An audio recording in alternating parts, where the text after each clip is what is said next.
Telugu Desam party చేస్తూ ఉన్న ఈ కొనుగోలు కార్యక్రమాలు కానీ, ఈ ప్రలోభాలు పెట్టే కార్యక్రమాలు కానీ, వీటి ఎవ్వడికి కూడా దయచేసి లొంగకండి. నేను ఒకటి చెప్తా ఉన్నా. జగన్ పలావ్ పెట్టినాడు, చంద్రబాబు బిర్యానీ పెడతానన్నాడు.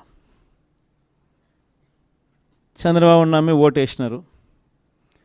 బిర్యానీ బాయా పలావ్ బాయా లాస్ట్కు పస్తు పండుకోవాల్సిన పరిస్థితి. చంద్రబాబును నమ్ముకుంటే ఎక్కడైనా ప్రజలైనా అంతే, నాయకులైనా అంతే. ఇంతకుముందు మన పార్టీ నుంచి 23 మంది ఎమ్మెల్యేలను తీసుకున్నారు, 3 ఎంపీలను తీసుకున్నారు. ఆ 23 మంది ఎమ్మెల్యేలలో ఎంతమంది టికెట్లు ఇచ్చినాడు? నాకు తెలిసి 3కి. ఆ 23 మంది ఎమ్మెల్యేలను తీసుకునేటప్పుడు ఒక్కొక్కరికి ఎంత ఇస్తామన్నాడు? ఒక్కొక్కరికి 20 కోట్లు. ఇచ్చింది ఎంత? అడ్వాన్సు. దాని తర్వాత వాళ్ళు ఆ పక్క పోయిన వాళ్ళు అందరూ అన్న మీ దగ్గరికి వచ్చేస్తామన్నా మేమంతా అని చెప్పి మళ్ళీ నాకు ఫోన్ చేసినారు. ప్రజల్లో ఒకసారి జారిపోయిన తర్వాత మళ్ళీ వెనక్కి వచ్చినారంటే ప్రజల్లో ఆ రెస్పెక్ట్ పోతుంది, ఆ విలువలు పోతాయి, ప్రజలు ఇచ్చే గౌరవం పోతుంది. కాబట్టి వాళ్ళని మనం కూడా తీసుకోలేకపోయినాం. వాళ్ళ రాజకీయ జీవితాలు ఏమైపోయినాయి? అందరూ సున్నాలు అయిపోయి ఇంట్లో కూర్చొని ఉన్నారు. ప్రతి ఒక్కరూ కూడా ఈ విషయాలన్నీ గుర్తుపెట్టుకోండి. రాజకీయాలలో ఎప్పుడూ షార్ట్ కట్ ఉంటుంది, లాంగ్ కట్, దూరం దారి ఉంటుంది, షార్ట్ కట్ ఉంటుంది. షార్ట్ కట్ ఎప్పుడు తీసుకోవద్దండి. రాజకీయాలలో ఏ రోజైనా కూడా నిలబడాలి అని అంటే, ప్రజల మన్ననలు ఉండాలి అని అంటే, ప్రజల్లో గౌరవం ఉండాలి అని అంటే, కష్టమైనా కూడా మనం తీసుకునే దారి విలువలతో కూడిన దారి, విశ్వసనీయతతో కూడిన దారి తీసుకోవాలి. ఇదే నేను పాటిస్తాను. నేను మీ అందరి దగ్గర నుంచి కూడా ఇదే ఉండాలని ఆశిస్తాను. వైఎస్ఆర్సీపీ కార్యకర్త ఏదైనా కానీ ప్రజలు లేకపోతే కాలర్ ఎగరేసుకొని చెప్పాలి, పలాని మాట చెప్పినాం, పలాని మేము నెరవేర్చినాం అని చెప్పి. మాలో అబద్ధాలు ఉండవు, మాలో మోసాలు ఉండవు, మాలో కల్మషం ఉండదు అని చెప్పి.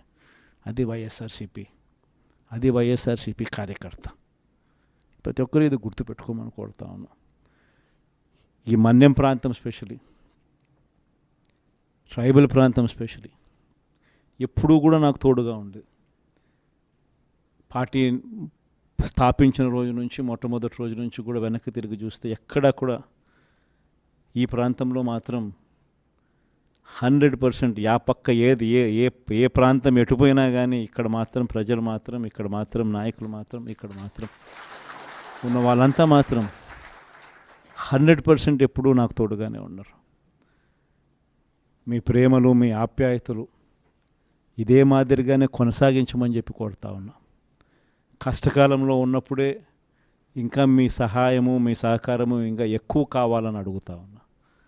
కష్టాల్లో ఉన్నప్పుడే మీరు ఇంకా గట్టిగా నిలబడాలి అని చెప్పి అడుగుతా ఉన్నా. 5 ఏళ్ళు కన్ను మూసుకుంటూ అయిపోతుంది. ఈ 5 ఏళ్ళ మన పోరాటంలో మీ సహాయ సహకారాలన్నీ కూడా మెండుగా ఉండాలని చెప్పి కోరుతూ, బొత్స సత్యనారాయణను మన పార్టీ తరపు నుంచి మనం ఎమ్మెల్సీ అభ్యర్థిగా మనం రంగంలోకి దింపుతా ఉన్నాం. అందరు ఎమ్మెల్యేలని పిలిచిన, మన ప్రాంతంలో ఉన్న అందరు కంటెస్ట్ చేసిన ఎమ్మెల్యేలను, ఎంపీలను అందరినీ కూడా పిలిచి ఎవరైతే బాగుంటుంది అని చెప్పి అందరి ముందర అందరినీ అడిగా. అందరూ యునానిమస్గా ఈ ఎలక్షన్లో మారీచుల మాదిరి జరుగుతూ ఉన్న ఎలక్షన్ ఇది, శకుని పాచికల మాదిరి వేస్తూ ఉన్న ఎన్నికలు ఇవి. ఇటువంటి ఎన్నికల్లో మనకు బొత్స సత్యనారాయణ లాంటి కొంచెం ప్రొఫైల్ ఉన్నోడు, కొంచెం స్టేచర్ ఉన్నోడు, కొంచెం గట్టిగా నిలబడగలిగినోడు, మోటుకోగలిగినోడు, ఇటువంటి వ్యక్తులు ఉంటేనే మనం ఎన్నికలు చేయగలుగుతాము. మనం అందరం కలిసికట్టుగా మొత్తం జిల్లా మొత్తం ఏకం కావాలనంటే అటువంటి వ్యక్తి అయితేనే బాగుంటుంది అని చెప్పి అందరి నోట్లో నుంచి వచ్చిన మాట. అందరి నోట్లో నుంచి వచ్చిన ఆ మాట ప్రకారము మనం కూడా నిజంగానే ఇటువంటి కష్టకాల పరిస్థితులు, ఎందుకనంటే కష్టం లేనప్పుడు, అధికారంలో మనం ఉన్నప్పుడు ఎవరిని కావాలంటే వాళ్ళను పలానోడు ఎమ్మెల్సీ అంటే పలానా ఎమ్మెల్సీ అని సంతకం పెట్టేసి నేను ఇక్కడి నుంచి పంపించేసేస్తే ఆ ఎమ్మెల్సీ కింద వాళ్ళు ఎన్నికైపోయే పరిస్థితి. కానీ ప్రతిపక్షంలో ఉన్నప్పుడు, స్పెషల్లీ చంద్రబాబు నాయుడు లాంటి అన్యాయస్తులతో మనం యుద్ధం చేస్తూ ఉన్నప్పుడు మాత్రం ప్రతిపక్షంలో మనం ఉన్నాం కాబట్టి మనం గట్టిగా మోట్టుకోగలిగిన కెపాసిటీ ఉన్న నాయకుడిని మనం ముందర పెడితేనే మనకు అడ్వాంటేజ్గా ఉంటుంది. కాన్ఫిడెన్స్ నింపగలుగుతాడు, మన వాళ్ళకు కూడా తోడుగా గట్టిగా నిలబడగలుగుతాడు. ప్రతిపక్షంలో ఉన్నప్పుడు కూడా విలువలతో కూడిన రాజకీయాల మీదనే ఎక్కువగా ఫోకస్ పెడుతూ మీ అందరూ కూడా బొత్స సత్యనారాయణ కూడా అదే మాదిరిగానే సహకరించాలని మనస్ఫూర్తిగా మీ అందరికీ కూడా విజ్ఞప్తి చేస్తూ ఉన్నాను. Thank you. పాడేరు నియోజకవర్గం నుంచి మన పార్టీ తరఫున ఎన్నిక కాబడ్డ జెడ్పీటీసీలు, ఎంపీటీసీలు అందరూ కూడా ఈరోజు అందరం కూడా ఇక్కడ కలవడం జరుగుతూ ఉంది.